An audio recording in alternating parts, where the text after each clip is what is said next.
हाँ जी, कर दे शुरू। पता नहीं और आएंगे नहीं आएंगे, या जो भी आएंगे बाद में ज्वाइन कर लेंगे हम, है ना। हम लोगों ने प्रोबेबिलिटी में रैंडम वेरिएबल वाली एक्सरसाइज स्टार्ट कर दी थी लास्ट टाइम। उसके एग्जांपल्स हुए थे सारे, और टॉपिक हमने समझ लिया था। एक्सरसाइज आपको मिली थी करने के लिए, तो उम्मीद है कि जिन बच्चों ने कोशिश करी होगी, कुछ अटके भी होंगे क्वेश्चन जरूर, फिर कुछ क्वेश्चन अटके भी होंगे उसके।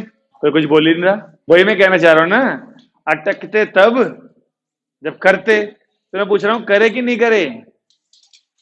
एक के पास किताब नहीं थी, शुरू के 3 करे। नमिता मैडम, 3 ही करे तुमने भी। पता तो चले कौन सा अटका, लेकिन ऐसा क्यों करा तुमने रैंडमली। रैंडमली करने से पता नहीं चलता ना हमें कौन सा अच्छा है कौन सा बेकार है। नमस्ते भाई। तुम्हें तो बिल्कुल नहीं पता।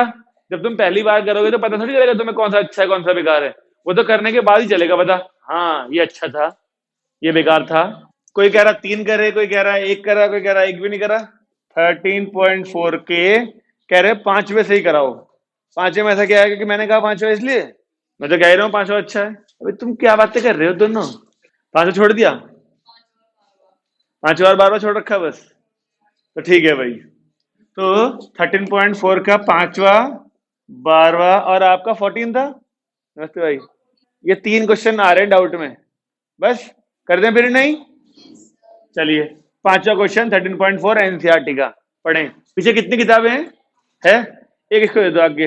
अगर पीछे 3 किताबें हो तो दे देना आगे, ले पकड़ ले उसे। Page number 570। देखें भाई, find the probability distribution of number of success in 2 tosses of a die. Probability distribution बनाना है सक्सेस का। सक्सेस क्या है अभी तक नहीं चला पता। एक कॉइन को 2 बार टॉस करा गया, ठीक है ना। Where a success is defined as, first part में बोल रहा है नंबर ग्रेटर देन 4, 4 से बड़ा नंबर। चलिए, क्वेश्चन नंबर 5वें का अगर फर्स्ट पार्ट देखें, कह रहा है नंबर 4 से बड़ा। अब तुम बताओ, 4 से बड़ा नंबर तो 5 होता है और 6 होता है बस।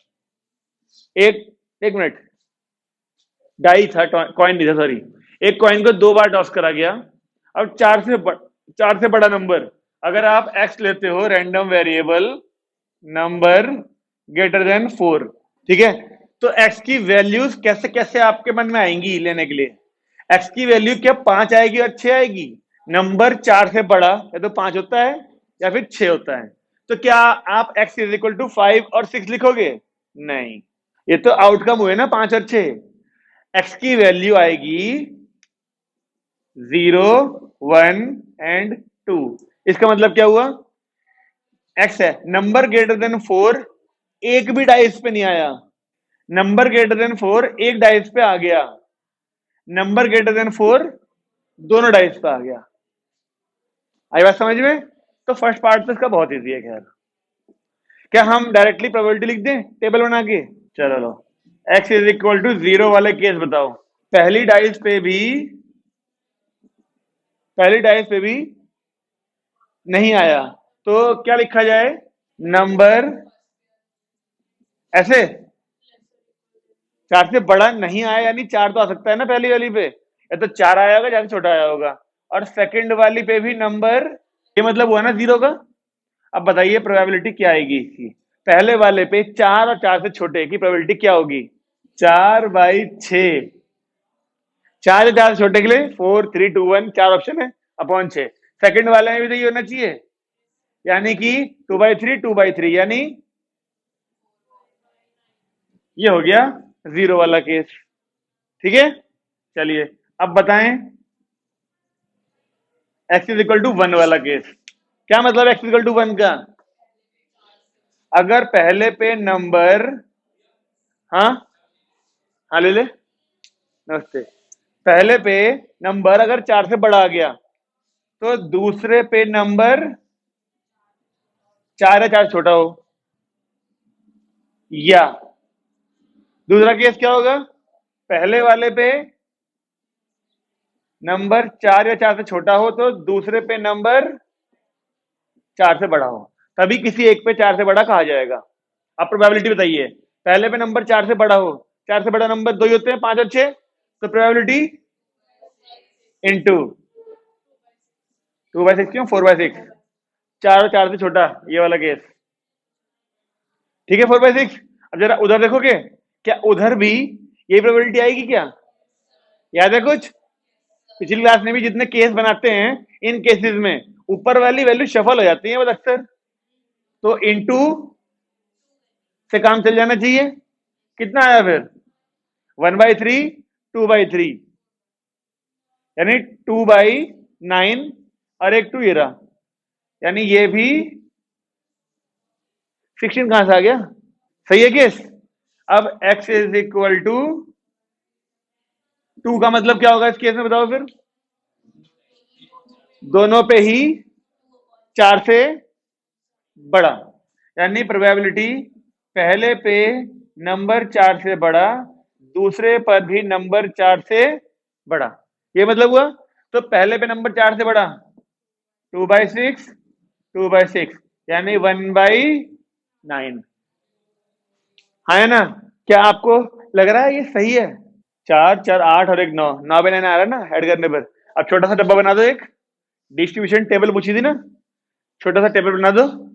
0 वाले केस में प्रोबेबिलिटी 4/9, 1 वाले केस में 4/9, और 2 वाले केस में 1/9। बना दी टेबल छोटी सी। अब जरा सेकंड पार्ट पढ़ते हैं। सेकंड पार्ट ही है जिसकी वजह से क्वेश्चन नंबर 5 अच्छे क्वेश्चन की कैटेगरी में आता है। पढ़िए सेकंड पार्ट। अगर जो सोचो क्वेश्चन में केवल ही होता 6 अपीयर्स, केवल 6 अपीयर्स, सक्सेस, क्योंकि सक्सेस की बात चल रही है, ऊपर वाले पार्ट में सक्सेस को बोला उसने नंबर ग्रेटर देन 4, सेकंड वाले पार्ट में अगर उसने बोला होता सक्सेस का मतलब 6 अपीयर्स, तो आप x की वैल्यू को क्या लेते हैं? 6 appeared on none of the dice, on 1 dice, on 2 dice, यही बोलते ना, अगर वो एटलीस्ट वाली बात ना करता तो। लेकिन अब उसने एटलीस्ट बोल दिया, तो अब क्या मतलब है इस बात का, क्या अंतर आएगा? क्योंकि अगर केवल 6 अपीयर्स होता तो 0 1 2 वाले केस से वैसा क्वेश्चन ही है, लेकिन अब एटलीस्ट बोल दिया तो कुछ तो परिवर्तन आना चाहिए ना क्वेश्चन के अंदर। 2 वाला केस नहीं आएगा, 0 वाला नहीं आएगा, कैसे बोलोगे फिर? कम से कम एक बार मुझे लगता है कि ना सेकंड वाले केस में ये 2 केस बनने चाहिए। इमेजिन करो एक डाइस को 2 बार उछाला गया है ना, 36 आउटकम तो आएंगे ना, उन्हीं 36 आउटकम्स को करना पड़ेगा ना एडजस्ट यहां पर। अब अगर तुम 0 वाला केस हटा दो, केवल 1 और 2 वाले केस लो, ठीक है, तो आपको लगता है कि आप प्रोबेबिलिटी जब ऐड करोगे तो 1 आएगी? प्रोबेबिलिटी नहीं आएगी। क्यों नहीं आएगी 1? क्योंकि जब एक भी डाइस पे 1 ना हो, 1 नहीं 6, एक भी डाइस पे 6 ना हो, ऐसा केस होता नहीं होता कुछ? कौन से वाले होते हैं बताओ? बहुत होते हैं। वो सारे केस आप लिखोगे ही नहीं, फिर सोचो जरा प्रोबेबिलिटी 1 कैसे आएगी? प्रोबेबिलिटी डिस्ट्रीब्यूशन का में आपकी प्रोबेबिलिटी का सम 1 आना चाहिए ना, आना चाहिए, कंफर्मेशन उसी से होता है। अगर आप 0 वाला केस छोड़ दोगे तो आप वो सारे केस छोड़ दोगे जिसमें किसी डाइस पे 6 ना हो, तो 1 नहीं आने का फिर सम। जबकि मैं कहता हूं कि अगर आप 0 और 1 दो केस लो और उसको फिर इस तरीके से दिखाओ,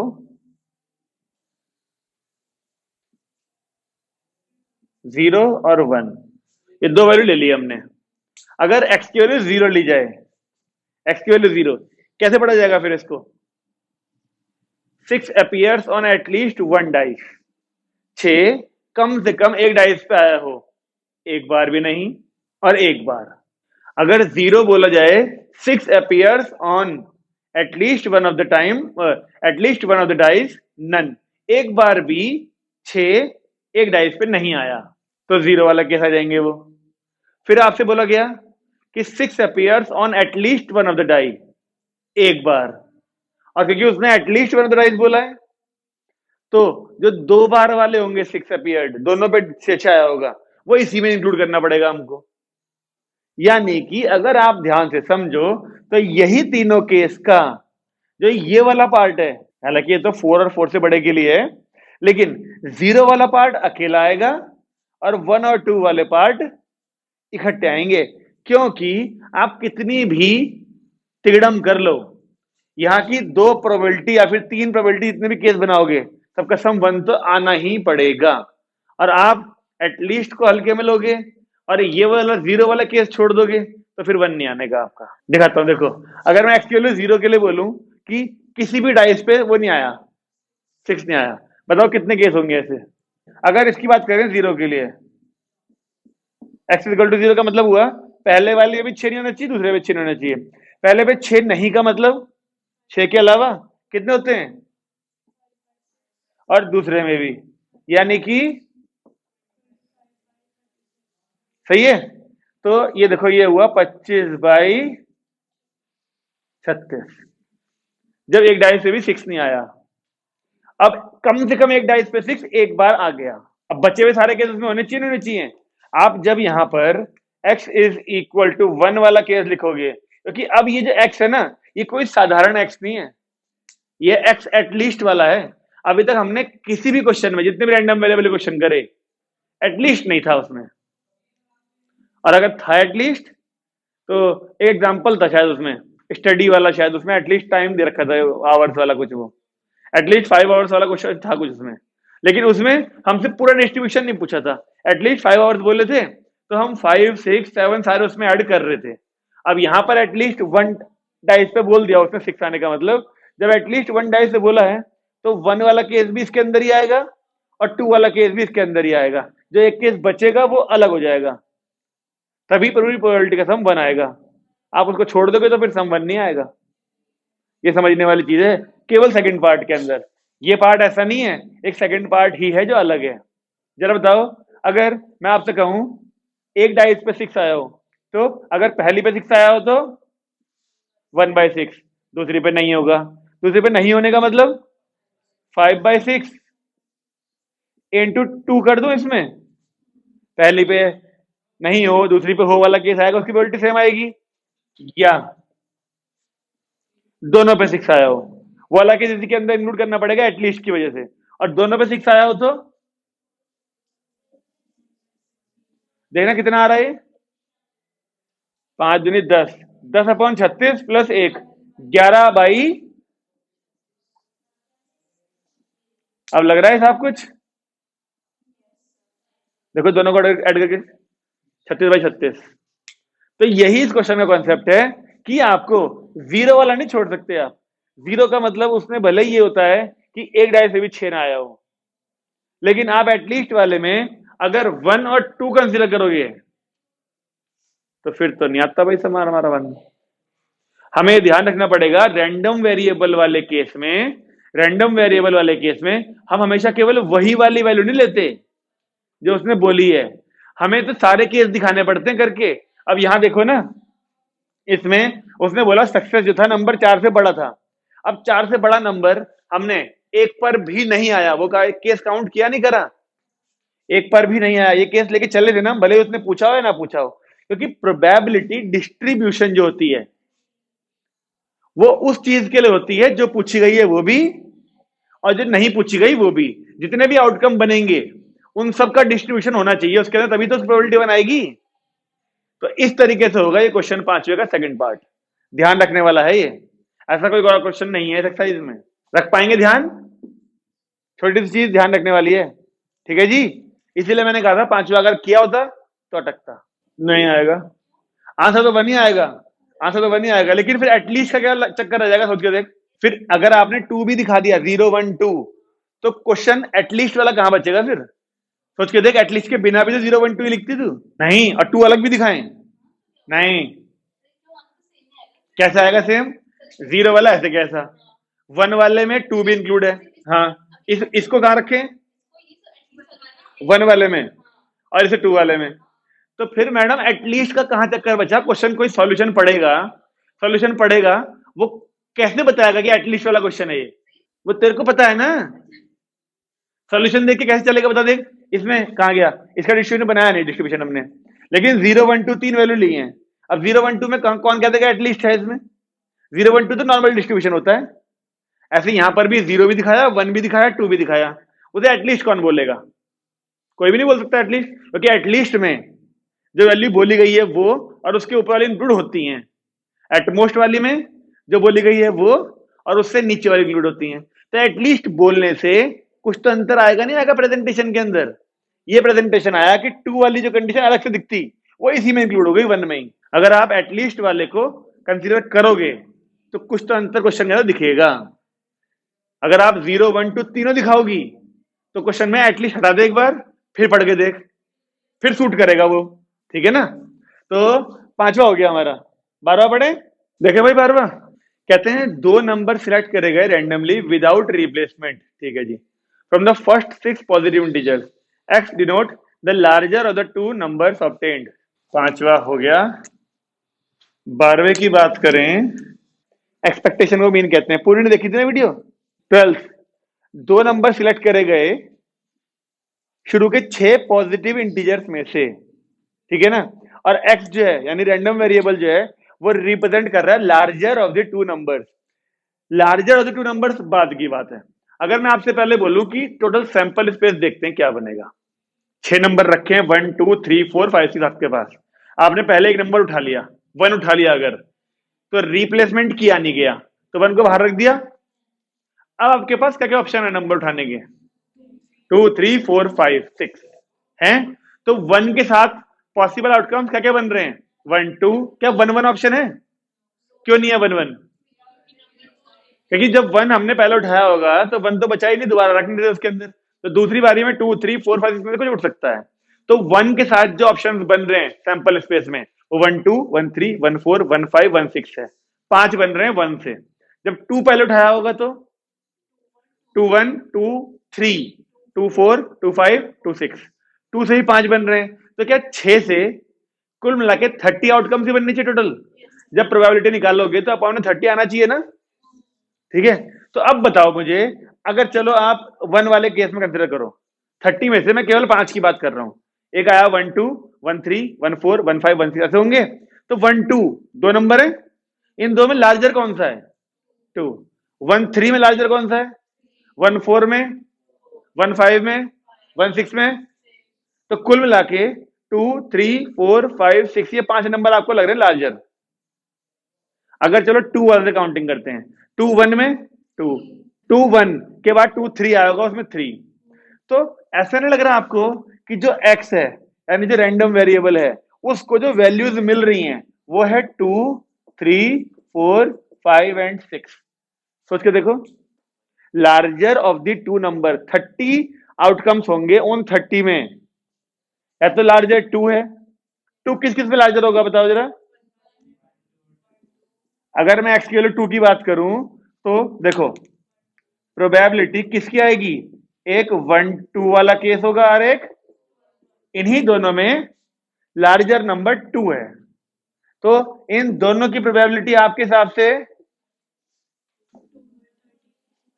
ये दो ही तो हैं, होनी चाहिए नहीं होनी चाहिए बताओ? टोटल आउटकम 30 थे तो 30 अपन में आ गया, और ये दो केस है तो 2/30 चला। पता x इज इक्वल टू 2 का क्या मतलब है? ऐसे ही अगर मैं आपसे कहूं x इज इक्वल टू 3 का मतलब बताओ मुझे। यानी कि 3 किस किस केसेस में लार्जर होगा? 1 3 3 1 उसका उल्टा, 2 3 3 2 उसका उल्टा। तो कुल मिला के 4 केस होने चाहिए ना? 1 3 3 1 2 3 और 3 2। तो प्रोबेबिलिटी आई 4/30। आ रहा समझ में कैसे करना है ये? अब इस तरीके से x इक्वल टू 4 वाला कर लेंगे, 5 वाला, 6 वाला। हो पाएगा? छोड़ दूं या लिख के दिखाऊं पूरा आगे? हो जाएगा? Larger of the two number वाला क्वेश्चन समझ में आ गया? अगला कर सकते हैं मतलब 12th के बाद आएगा नंबर हमारे 14th का। करें शुरू? जितना मैंने करा है ना इतना करके जगह छोड़ देना अपने आप करने के लिए बाद में थोड़ी सी। अब 14th पढ़िए। आज हमें मिसलेनियस अगर हो पाए तो खत्म कर दें। देखिए चले 14 में क्या कह रहा है। एक क्लास में 15 बच्चे हैं जिनकी एज 14 17 15 ऐसे करके बहुत सारी दे रखी हैं। ठीक है ना? अब जो एज है वो x है और the selected student is recorded. बताइए डिस्ट्रीब्यूशन क्या होगा प्रोबेबिलिटी का रैंडम वेरिएबल x का? तो लो बताओ इसमें क्या समस्या है? x जो है वो इस क्वेश्चन में क्या रिप्रेजेंट कर रहा है? एज। और एज सबसे छोटी वैल्यू बताओ जो दी है वो कौन सी है उसमें? पक्का?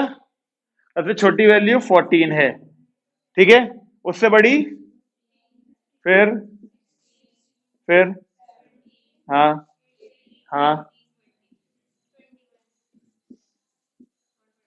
बस, तो रैंडम वेरिएबल की ये सारी वैल्यू होनी चाहिए।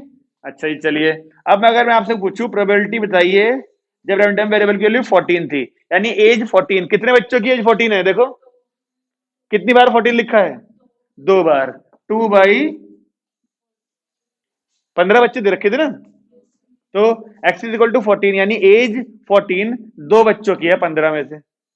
आगे दिखाऊं करके, अब बना लेंगे डिस्ट्रीब्यूशन, आगे भी कुछ था इसमें लेकिन, फाइंड मीन वेरिएंस, अच्छा ठीक है, वो तो फिर हम कर ही लेंगे।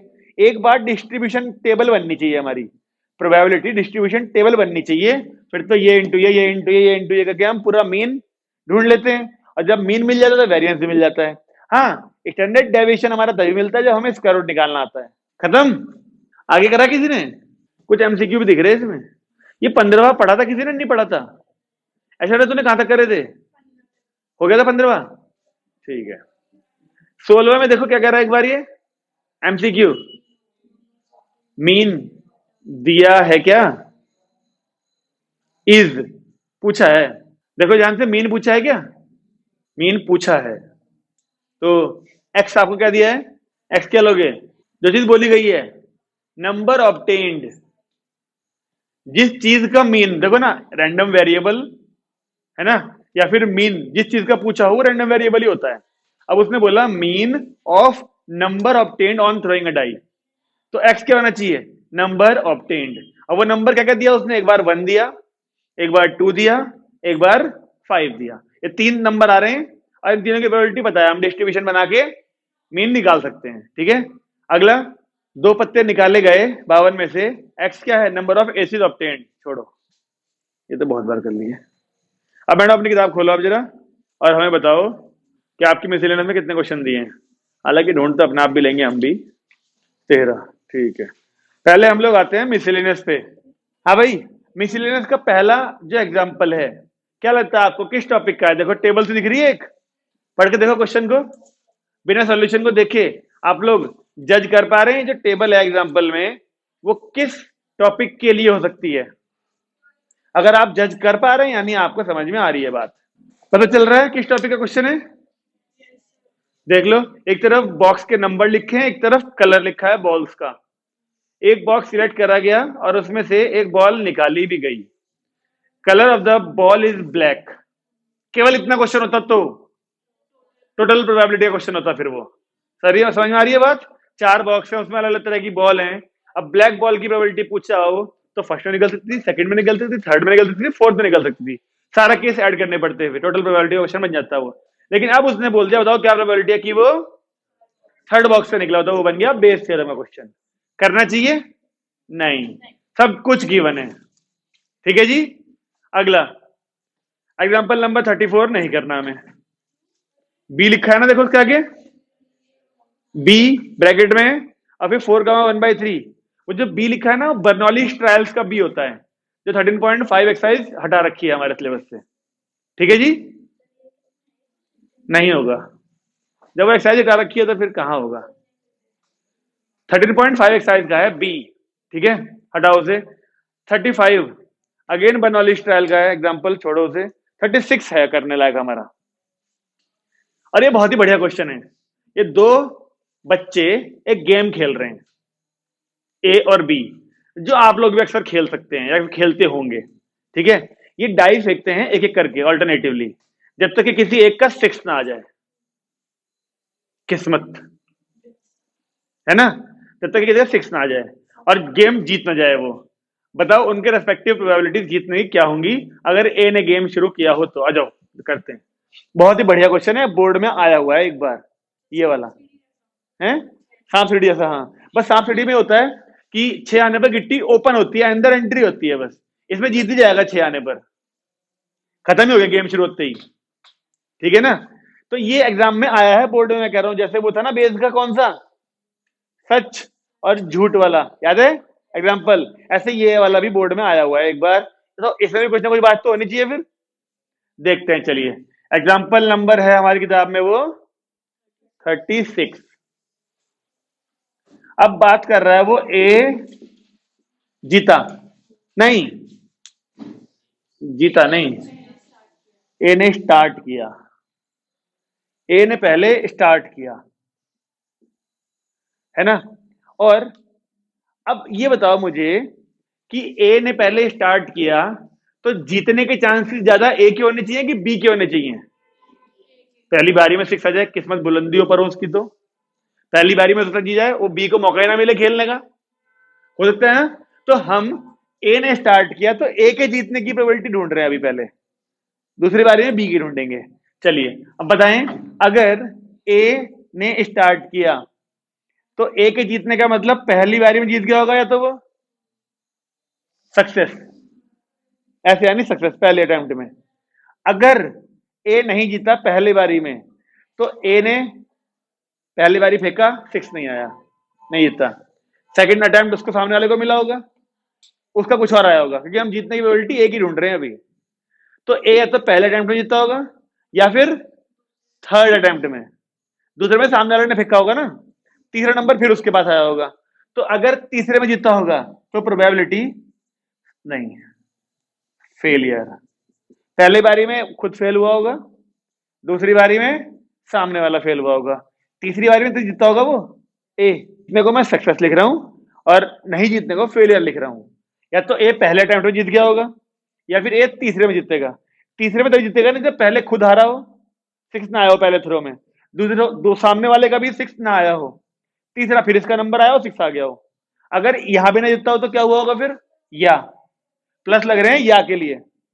अब बताओ प्रोबेबिलिटी, पहले वो खुद हारा हो या 6 ना आया हो, सामने वाले का भी 6 नहीं आया, फिर उसका नंबर आया होगा ना, फिर नहीं आया होगा 6, सामने वाले का भी 6 नहीं आया, लेकिन पांचवें में हो सकता है उसका 6 आ गया हो। तो इस तरीके से अगर ए के जीतने की संभावना निकालते हैं, केवल ए के, तो या तो वो पहले थ्रो में जीतेगा, या तीसरे में जीतेगा, या पांचवें में जीतेगा, ऐसे करके या सातवें में जीतेगा, नौवे में, ऑड नंबर में जीतेगा वो, हाँ है ना।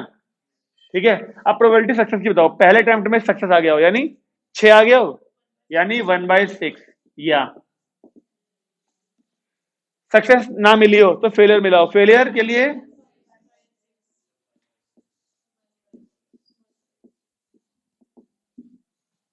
5/6 कितनी बार आएगा, इंटू 1/6, एंड सो ऑन, ये गेम चलता रहेगा ना। ठीक है, अब इसे 1/6 लिखा, इसे 5/6 का स्क्वायर इंटू में 1/6, 5/6 की पावर 4, 1/6, एंड सो ऑन चलता रहेगा। और यही हमारी प्रोबेबिलिटी है कि जीतने की है। ध्यान से देख, ध्यान से, एपी नहीं है, ध्यान से देख ले इसे। लगता है तुम्हें ये माइनस ये बराबर आएगा, काश ये ठीक से सोच पाती। जीपीए वही, एपीजीपी में अंतर ही नहीं, चैप्टर अलग अलग है ऐसे ऐसे। जीपीए ये अपॉन ये देखो कितना आएगा, ये अपॉन ये कितना आएगा, 5/6 का स्क्वायर, ये अपॉन ये भी 5/6 का स्क्वायर ही आएगा। तो ये एक जीपी है, वो भी कौन सी, इनफाइनाइट जीपी। और इनफाइनाइट जीपी का हमें सम चाहिए, तो इनफाइनाइट जीपी के सम का formula a upon 1 minus R होता है। ए यानी फर्स्ट टर्म, आर यानी कॉमन रेशियो। ठीक है जी, लगा देते हैं बस यहां पर, और आंसर आ गया। ए फर्स्ट टर्म तो है 1/6, 1 माइनस आर, आर कितना बोला तुमने अभी, यानी 25/36। तो पी की वैल्यू कितनी आई, 36 ये, और माइनस 25, 11/36, 6 से कटेगा ये 6 बार, तो 6 ऊपर गया। तो ये किसके जीतने की प्रोबेबिलिटी है, ए के। ए के जीतने की इतनी है।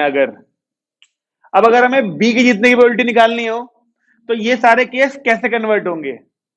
अगर बी के जीतने की प्रोबेबिलिटी निकालनी है तो ये केस कैसे कन्वर्ट होंगे, इवन वालों पर सक्सेस आएगी, अकेली टर्म तो आएगी नहीं इस बार। अगर बी को जिताना है तो गेम तो शुरू ए नहीं किया है, तो सक्सेस नहीं, पहला आएगा फेलियर, एफ फिर सक्सेस, या यानी plus failure failure failure success. तो अच्छे नंबर पे सक्सेस आनी चाहिए ना, या फिर छठे पे आएगी सक्सेस तो 5 फेलियर आएंगी। इस तरीके से बी की जीतने की निकाल सकते हैं। या फिर प्रोबेबिलिटी अगर बी के जीतने की निकाली जाए तो 1 में से माइनस कर दीजिए ए की प्रोबेबिलिटी, क्योंकि दो ही जने गेम खेल रहे हैं बस। मैं तो एक तरीका और बता रहा था तुम्हें, अगर बी से निकालना हो तो सेकंड, फोर्थ, सिक्स्थ, एट्थ वालों पे एस आएगा, बाकी सब फेलियर चलेंगे। ठीक है ना? तो 1 माइनस 6/11, यानी कि क्या लगता है तुम्हें, ज्यादा कौन सी है प्रोबेबिलिटी? ज्यादा कौन सी है? बड़ी देर लगा रहे सोचने में। क्या कह रहे, पॉइंट में करेंगे तो चलेगा पता?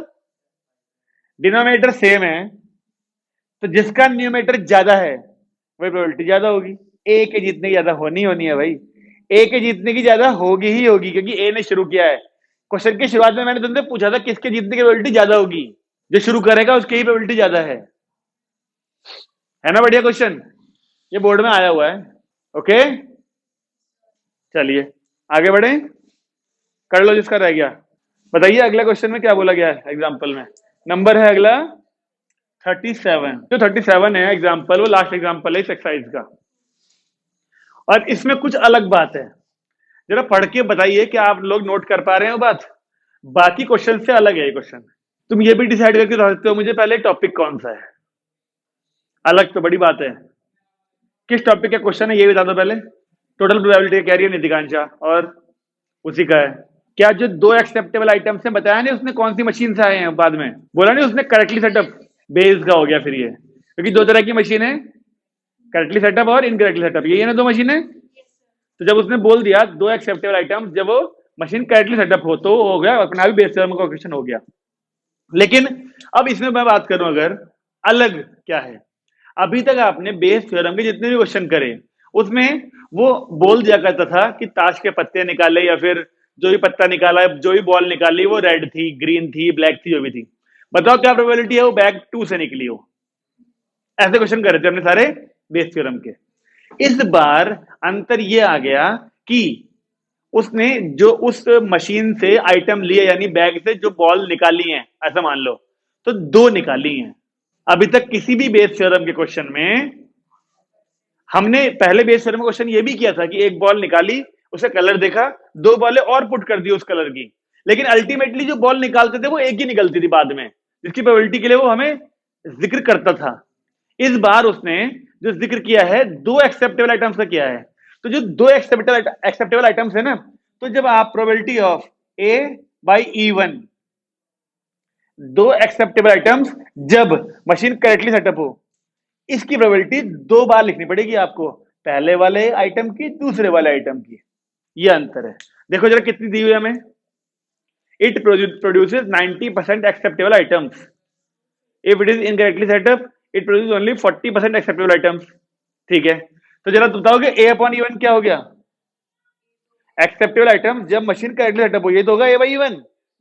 तो आपको नहीं लगता करेक्टली सेटअप के लिए कितनी थी, 90%, तो 90/100 पहले वाले के लिए हो गई, पहला एक्सेप्टेबल आइटम, और 90/100 ही दूसरे वाले के लिए। ऐसे ही जब आप A/E2 निकालोगे तो करेक्ट एक्सेप्टेबल आइटम्स जब मशीन इनकरेक्टली सेटअप हो, वो भी दे रखी है हमको 40, तो 40/100 इंटू 40/100। चला पता क्वेश्चन में क्या अंतर है? बस, और कोई अंतर नहीं है। E1 E2 की प्रोबेबिलिटी उसने दे रखी है, करेक्टली सेटअप की दे रखी है प्रोबेबिलिटी, देखो लिखे ना, देखो past experiences show that 80% of the test setups are correctly done. तो 80% प्रोबेबिलिटी किस चीज की दे रखी है हमें? करेक्टली सेटअप की। तो 20% हो गई किसकी? इनकरेक्ट की। तो E1 E2 की प्रोबेबिलिटी मिल गई, A upon E1 A upon E2 की मिल गई। ये तो पुट होती है बस सारी चीजें मिला के। तो अंतर चल गया पता इस क्वेश्चन के अंदर क्या है? जो हम नॉर्मली लास्ट में एक आइटम पिक करते थे वो यहां पर दो दिए हैं, इसलिए दो बार वैल्यू इंटू हो रही है बस। ओके, आगे आए एक्सरसाइज पे अब। ठीक है, पहला क्वेश्चन ये तो तुम बड़े आराम से कर लोगे। देखो दो इवेंट हैं, प्रोबेबिलिटी ए की 0 नहीं है, B/A यानी कंडीशनल प्रोबेबिलिटी पूछ रहा है, हो जाएगा पहला। सेकंड पढ़ के बताओ किस टॉपिक का क्वेश्चन है।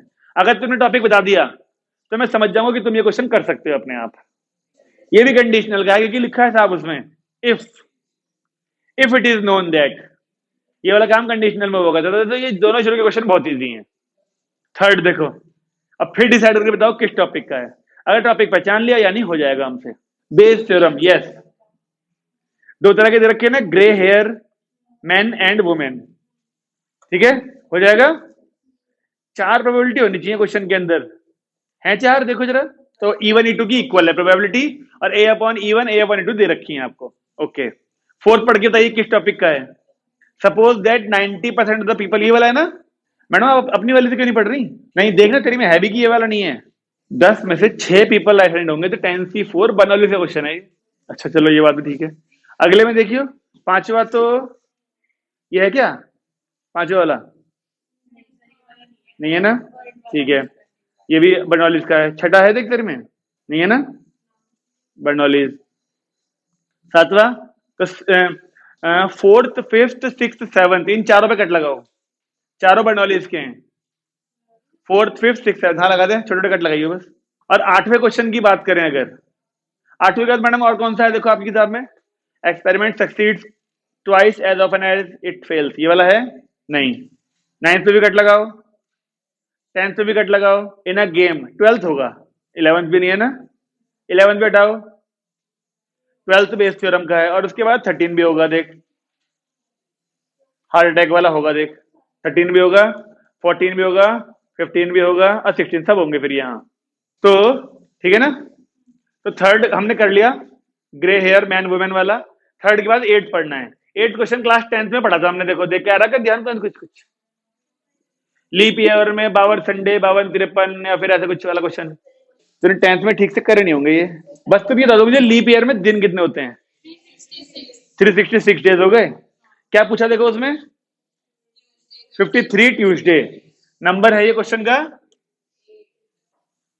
50, एक मिनट नहीं, 53 ट्यूसडे और 366 डेज हैं। तो हम क्या करते थे पहले, इस 366 को 7 से डिवाइड करके, 7 से क्यों, हफ्ते निकालने के लिए, वीक, 7 से डिवाइड करते हैं, 7 5 जा,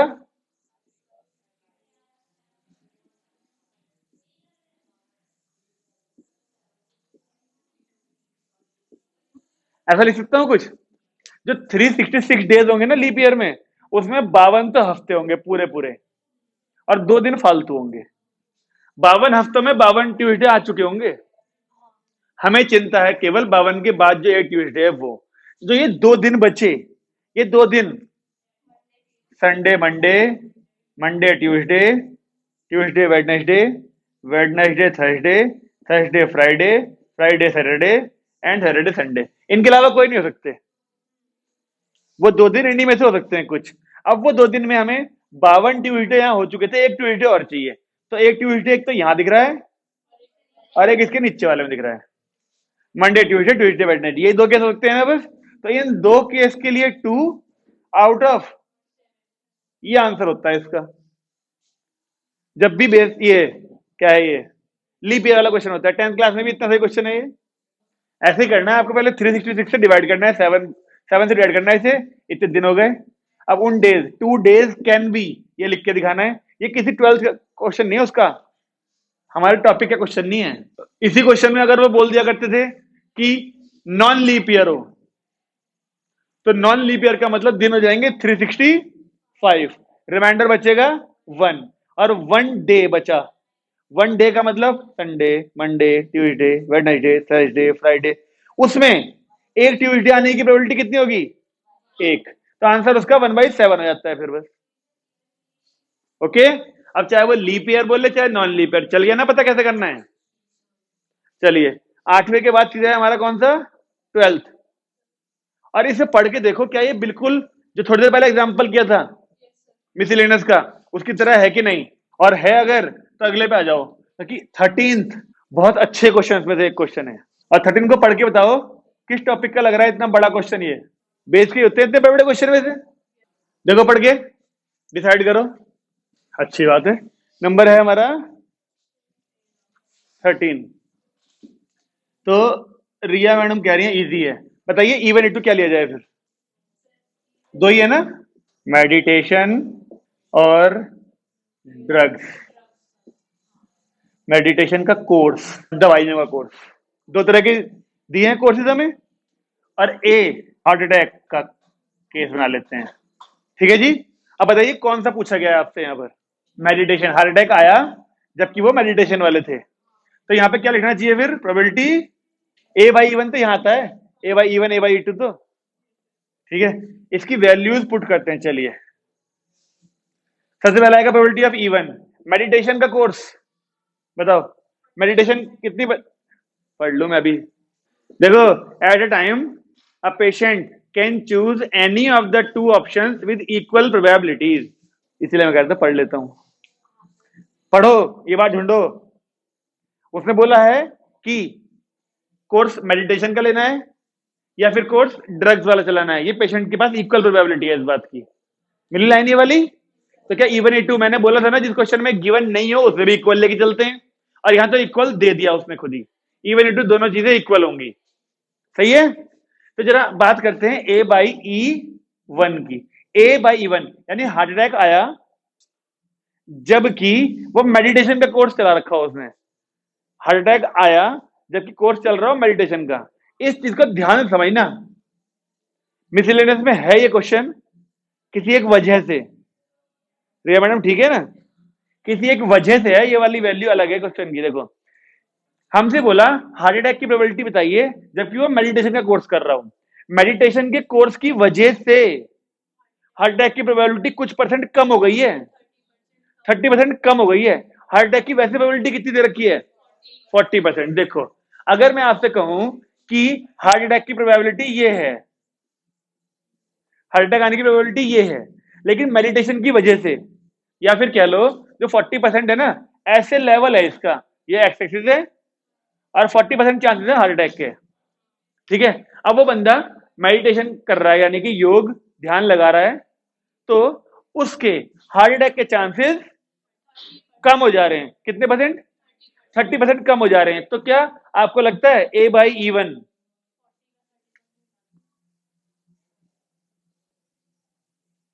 इतना नहीं जाना चाहिए लगभग? अगर यहां तक चांसेस थे हार्ट अटैक के, तो मेडिटेशन की वजह से कुछ परसेंट कम हो जा रही है उसके हार्ट अटैक की प्रोबेबिलिटी। तो एक्चुअली में ए बाई इवन जो है वो ये वाली वैल्यू होनी चाहिए। अच्छा, मैं कहता हूं 40% से कंफ्यूज मत हो। मान लो हार्ट अटैक की प्रोबेबिलिटी उसने एक्स दे दी, ये 40% जो है ना एक्स मान लो।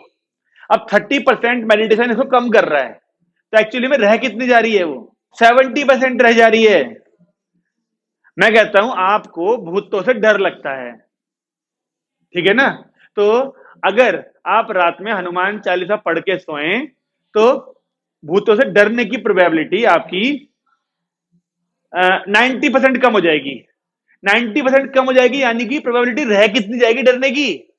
10% रह गई, नहीं रह गई। तो वही बोला, जब मेडिटेशन कर रहा है व्यक्ति तो 30% चांसेस कम हो जा रहे हैं। किसके? एक्स के। एक्स के 30% कम हो जा रहे हैं। तो एक्चुअली में रह कितने रहे हैं? 70% ही तो रह जा रहे हैं चांसेस। तो 70% ऑफ एक्स, एक्स यानी ये है मेन बात, ये है ए बाई इवन। यानी हार्ट अटैक की प्रोबेबिलिटी ये थी और मेडिटेशन की वजह से इतनी रह गई बस। यानी ये नहीं लगाते, अगर हम ये वाले नहीं लगाते तो मुझे लगता है कि देखो सुनो, अगर मैं केवल 40/100 लिखता तो ये वाली वैल्यू ज्यादा होती, या फिर साथ में 70/100 भी लिख दिया उसके मल्टीप्लाई में, अब ज्यादा आएगा दोनों मिला के, कम हो गया इसकी वजह से। अभी अगर देखो, अगर ऐसे देखा जाए तो केवल वो 1 मान लो, सिर्फ 1, उसमें आप इसकी इंटू कर रहे हो 0.7 की, 1 में 0.7 के इंटू करने से वो और छोटा हो जाएगा नंबर। तो आई बात समझ में? ए बाई इवन क्या कर रहा है? जो मेडिटेशन का कोर्स है वो 30% कम कर दे रहा है, यानी कि 0.7 छोड़ रहा है केवल, यानी 70% चांसेस रह गए हार्ट अटैक के। आई बात समझ में? ये इस क्वेश्चन का ट्विस्ट है।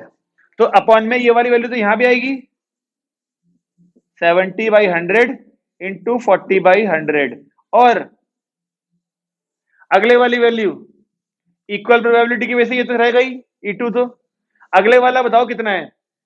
ड्रग्स ने कितना कम किया? 25%। 25% कम किया, रह कितना गया? 75%। तो 75% ऑफ क्या? हार्ट अटैक, जो कि था 40%। आई बात समझ में?